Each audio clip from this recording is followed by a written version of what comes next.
السلام علیکم، کیا حال ہے جی؟ ٹھیک ٹھاک ہے؟ ویلکم کرتے ہیں بٹو ٹریس میں۔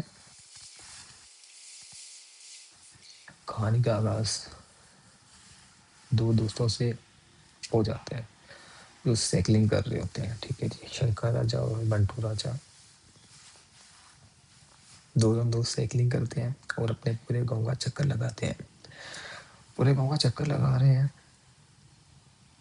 اور ہنس رہے ہیں، خوشیاں منا رہے ہیں، ٹھیک ہے۔ اتنے میں ایک دوست کا بیلنس بگڑ جاتا ہے اور وہ ایک بہت ہی تیز سڑک جو بہت ہی ڈلوان کے ساتھ بنی ہوئی ہے اس پہ جا پہنچتا ہے اور وہ آہستہ آہستہ بہت تیز نکل جاتا ہے۔ وہ اتنے میں کھڑا ہی ہوتا ہے کہ آسمان سے پتھر گرتا ہے، وہ اتنا چمکدار پتھر ہوتا ہے کہ وہ اتنا مضبوط کہ وہ سڑک سارا حصہ ہول کر دیتا ہے۔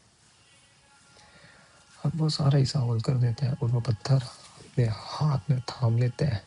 اتنے میں وہ کہتا ہے کہ کاش بڑا سا سموسا ہو میں کھاؤں، تو وہ سموسا آسمان سے گر جاتا ہے۔ پھر وہ کہتا ہے کاش میرے پاس ایک جینی ہو جو میری خواہشات کو پورا کرے، اتنے وہ جینی بھی آ جاتا ہے۔ وہ جینی بھی آ جاتا ہے، وہ کہتا ہے کاش نوٹوں کی بارش ہو جائے، تو وہ اتنے میں ہی نوٹوں کی بارش ہونا شروع ہو جاتی ہے۔ وہ کہتا ہے کہ یہ کمال ہے،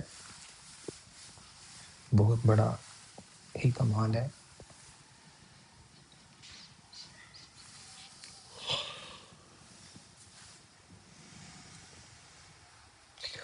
پھر دوسرا دوست کہتا ہے یہ بارش رک جائے اور جو بھی یہاں پر آیا ہے سب غائب ہو جائے۔ اب شنکر راجا جو ہے بہت بدنام، وہ بہت پریشان اور کہتا ہے کہ میں کیا کروں، میرے معاملات بہت ڈاؤن ہو چکے ہیں، تو کچھ نہ کچھ بہتر ہو جائے۔ اب وہ گھر جاتا ہے، وہ جتنے بھی بستی میں غریب ہوتے ہیں ان سب کی مدد کرتا ہے۔ اب مدد کرنے کے ساتھ ساتھ انہیں یہ احساس نہیں تھا کہ ہمیں کیا کرنا چاہیے۔ جیسے ہی یہ معاملات طے ہوتے ہیں تو ابھی یہاں پر وقت گزرا ہی نہیں تھا کہ وہ ایک اپنے ایسے دوست کے پاس جاتا جو بہت پریشان تھا۔ وہ کہتا کاش میرے پاس کچھ ہوتا تو میں فیملی کی ہیلپ کر پاتا۔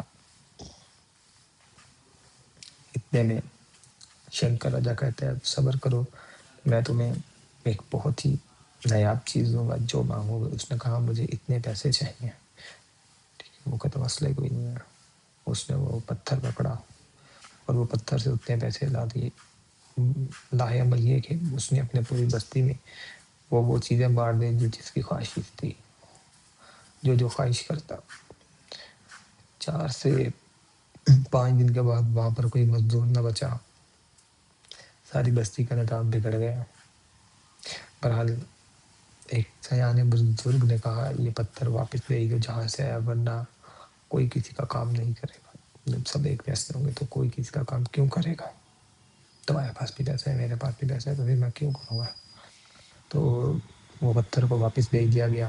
بستی پھر سے نازل ہو گئی، جو اس جادوئی پتھر سے منگوایا تھا وہ سب غائب ہو گیا۔